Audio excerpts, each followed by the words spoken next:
8-9 মাস পরে আমার ছেলেটা ঘরে এলো, মানে পুনাতে থাকে তো, তাই বাড়ি এলো। তাই ভাবলাম আজ একটু অন্য কিছু রান্না করি।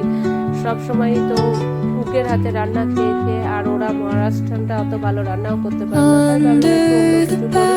তাই আর আজকে হঠাৎই চিংড়ি মাছও পেয়ে গেলাম, সেই জন্য ভাবলাম একটু পটল চিংড়ি করি। তো এই দেখো পটল চিংড়ির জন্য আর চিংড়ি মাছগুলো দেখো এখানে না পরিষ্কার করে দেয় না, বেছে দেয় না। বাঁচতে বাঁচতে আমার এক কেজি চিংড়ি মাছ বাঁচতে অনেক টাইম চলে গেছে। মানে এত টাইম লেগেছে, খেতে যতটা ভালো লাগে তার থেকে খাটনি প্রচন্ড। আর 1 কিলো চিংড়ি মাছ ওটা মানে যখন বাছলাম, বাছার পরে দাঁড়ালো বোধহয় 500ও হবে না, এমন এত কিছু হয়ে গেল, এত কম হয়ে গেল কি বলবো। যাই হোক, তারপর কি করে আমি চিংড়ি মাছটা আমি এরকম করে করলাম।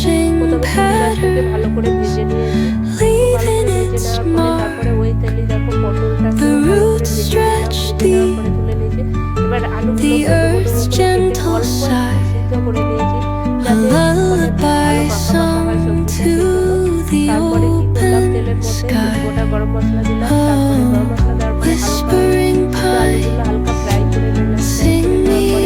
মশলাটা পিষে রেখেছিলাম, আদা রসুন টমেটো দিয়ে আলাদা করে পিষে রেখে দিয়েছি। তারপরে ওই মশলাটা দিলাম, ওর মধ্যে ভালো করে কষিয়ে নেওয়ার পরে খুব ভালো করে দিতে হবে। আর আলুগুলো ভালো করে ভেজে নিতে হবে, তাহলে খেতে ভালো লাগবে। আর যত তরকারিটা মাখা মাখা হবে তত ভালো লাগবে। তো সেইভাবে আমি করলাম। তারপরে মশলাটা দিয়ে ভালো করে কষিয়ে নিয়ে যখন তেল ছাড়বে তখন ওটা জল দিয়ে দেবো। মশলা থেকে জলটা প্লাস যতটা তুমি গ্রেভি রাখতে চাও সেই অনুযায়ী আমি জল দিয়ে দিলাম। দিয়ে জল দেওয়ার পরে আলুটা লবণ পরিমাণ মতো লবণ দিলাম, তারপরে ফুটতে দিলাম।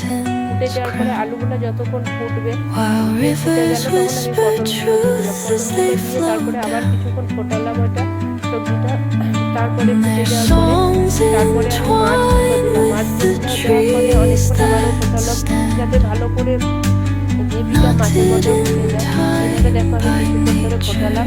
আর দেখো কাশ্মীরি মির্চ দিয়েছি, এটা ঝাল হয় না, কালার হয়, তো তাই দেখতেও বেশ ভালো লাগে।